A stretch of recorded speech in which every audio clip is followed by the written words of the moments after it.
Assalamualaikum warahmatullahi wabarakatuh. Alhamdulillah, kita sekarang sedang masuk bulan Ramadan dan insya-Allah Ustaz harapkan kamu semua berpuasa lah pada bulan Ramadan. Kamu dah 10 tahun dah. Umur kamu dah 10 tahun. Okey, untuk pelajaran kali ni Ustaz akan menerangkan pembelajaran tajuk akhlak. Akhlak tahun 4. Akhlak tahun 4 ni untuk dua kelas lah, Pak Syafiq dan Pak Maliki. Okey. Tajuk yang Ustaz akan ajar ni adalah tajuk adab berjalan. Adab berjalan ni adalah tajuk yang mula-mula sekali. Kalau kamu ingat, tajuk yang mula-mula yang kita belajar sebelum ni adalah tolong-menolong pada perkara kebaikan. Tolong-menolong pada perkara kebaikan, tanggungjawab, adab berjalan, adab bermain. Sebelum ni Ustaz ada bagi soalan mengenai adab bermain, bertanggungjawab dan tolong-menolong perkara kebaikan. Adab berjalan Ustaz tak ada bagi soalan lagi. Walaupun begitu, kita dah belajar pada waktu sesi persekolahan sebelum ni. Okey, kita terus kepada tajuk adab berjalan. Okey, Ustaz akan terangkan adab berjalan insya-Allah. Masih lagi. Okey. Insya-Allah sampai okey, dah jumpa dah. Okey, adab berjalan. Okey, adab berjalan. Apakah maksud adab berjalan? Siapa tahu? Apakah maksud adab berjalan? Okey, maksud dia pengertian berjalan. Okey. Ingat, pengertian berjalan ni jawapan. Kalau ada soalan mengenai pengertian berjalan, kalau ditanya soalan macam apakah maksud pengertian berjalan? Ini jawapan dia. Apa dia? Berjalan ialah pergerakan fizikal dari suatu tempat ke tempat lain, sama ada di darat, di laut dan di udara. Soalan sekali lagi, pengertian berjalan. Berjalan ialah pergerakan fizikal dari suatu tempat ke tempat lain, sama ada di darat, di laut dan di udara. Maksud berjalan ni pergerakan fizikal lah. Sama ada pergerakan fizikal dari satu tempat ke tempat yang lain. Sama ada di darat, contohnya di darat mana? Berjalan kaki, naik basikal, naik motor, naik kereta, naik bas, naik lori. Tu pergerakan berjalan di darat lah. Kalau di laut, ni apa? Naik kapal, sampan, naik bot, itu di laut. Dan di udara, pergerakan berjalan di udara, apa dia? Naik kapal terbang, itu naik udara lah.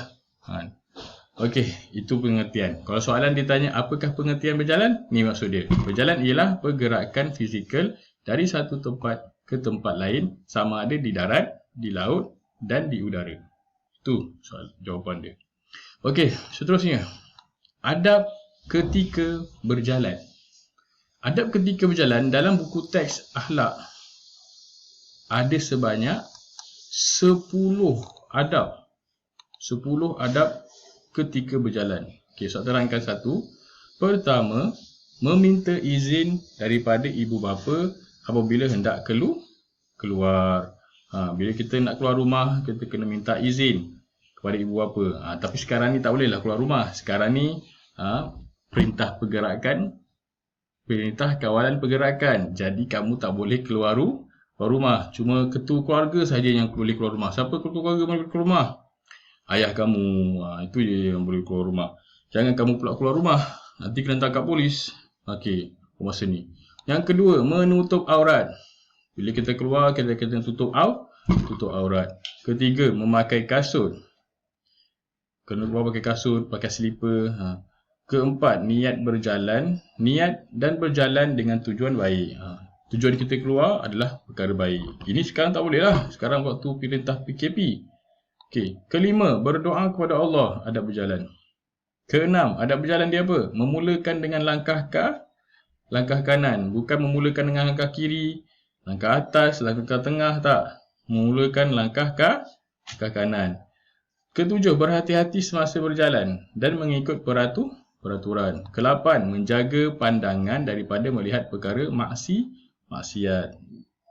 Yang kesembilan, adab berjalan ialah memberi salam ketika bertemu sesama Islam. Dan yang terakhir, ke-10, memberi laluan kepada orang yang lebih tua. Okey. Adab berjalan ni kamu kena amalkan waktu bila?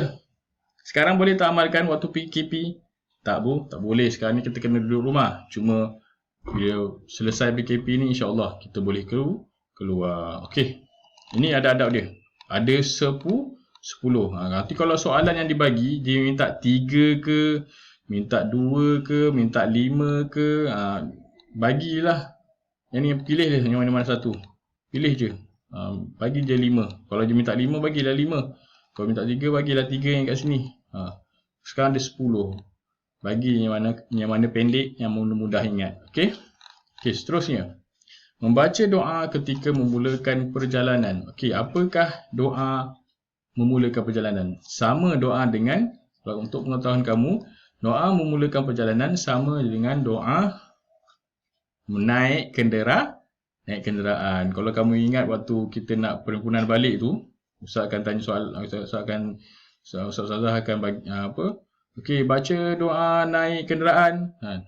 Tu Subhanallazi sakhkhara lana hadza wa ma kunna lahu mukrinin wa inna ila rabbina lamunqalibun. Okey, nampak tak kat situ?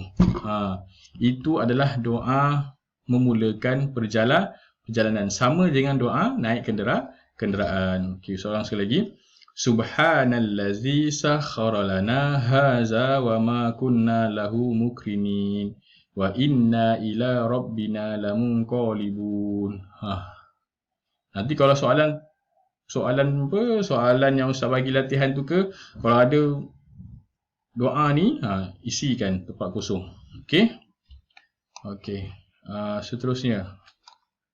Ini masuk doa berjalan tu. Maha suci Tuhan yang memudahkan kenderaan ini untuk kami, sedang kami sebelum ini tidak terdaya menguasainya, dan sesungguhnya kepada Tuhan kami akan kembali. Tengok doa dia. Okey. Seterusnya. Fadilat mengamalkan adab ketika berjalan. Apakah fadilat? Fadilat ni kelebihan lah. Apa yang kita dapat kalau kita mengamalkan adab ketika berjalan? Apa yang kita dapat kalau kita mengamalkan adab berjalan? Apa yang kita dapat? Okey, kat buku ni dia bagi 6. Yang pertama, selamat dalam perjalanan. Perjalanan jadi selamat. Kedua, disukai rakan dan kenalan. Bila kita keluar sama-sama dengan kawan-kawan kita jaga adab kita, jadi kawan-kawan kita suka, disukai rakan dan kenalan.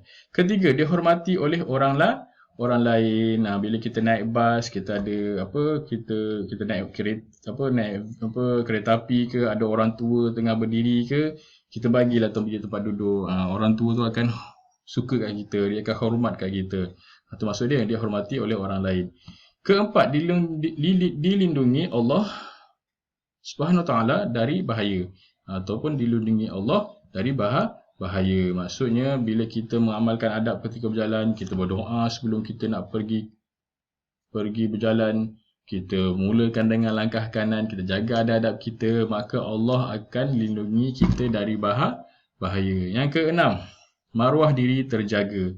Bila kita jaga adab kita jaga maruah kita. Dan yang terakhir, keenam, mendapat pahala. Bila kita mengamalkan fadilat adab ketika berjalan, kita akan dapat pahala. Okey. Itu sahaja untuk kelas akhlak kita. InsyaAllah, Ustaz harapkan kamu semua duduk di rumah, buat latihan. Banyak latihan yang Ustazah bagi, matematik, sains, bahasa Melayu semua. Siapkan latihan yang ada dalam Google Classroom. Dan ingat juga dalam Google Classroom ada banyak latihan fizikal ada waktu petang-petang, ada daripada kerja bersama keluarga, itu buat juga insya-Allah. Apa yang kamu buat ni insya-Allah Ustazah akan ambil untuk simpan kamu punya pencapaian kamu. Okey, Ustaz sudahi dengan Assalamualaikum warahmatullahi wabarakatuh. Selamat puasa, jaga solat, baca Quran, stay home.